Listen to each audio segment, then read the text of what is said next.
Hindi ko na alam kung saan ako lulugar o kung anong dapat kong gawin. Parang ang bigat-bigat sa dibdib ng nalaman ko. Akala ko solid ang pamilya namin. Pero ngayon parang unti-unti nang gumuguho.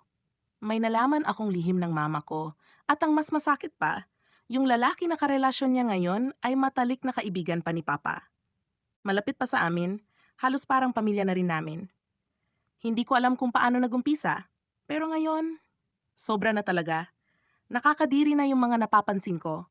May access ako sa Facebook account ni Mama at doon ko unang nakita ang mga conversation nila. Puro kalaswaan, puro mga bagay na hindi ko akalaing magagawa ng isang ina. Minsan nagsisend pa ng mga bastos na pictures yung lalaki, kaya halos ayokong buksan yung messages. Kasi nasusuka lang ako sa bawat nababasa ko. Hindi ko ma-imagine na yung babaeng nagpalaki sa akin na tinitingala ko noon ay magagawa yon.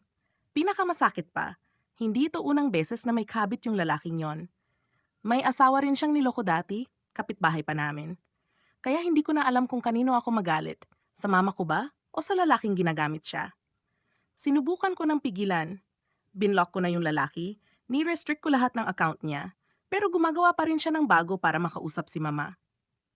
At dahil may number sila ng isa't isa, tuloy pa rin ang komunikasyon kahit saan ko pigilan. Para akong naubusan ng lakas, kasi parang ako lang ang lumalaban para sa pamilya namin. Ayokong maghiwalay si mama at papa. Ayokong masira ang pamilya namin, lalo na't may kapatid pa akong maliit. Pero paano kung magpatuloy si mama sa ganito? Paano kung isang araw malaman ni papa ang lahat at tuluyan silang maghiwalay? Hindi ko alam kung dapat ko bang sabihin kay papa o mag-isa na lang akong mananahimik habang tinitiis ang sakit ng katotohanan. Ayokong mawala ng mama, pero ayokong sirain niya ang pamilya namin. Ano po bang dapat kong gawin?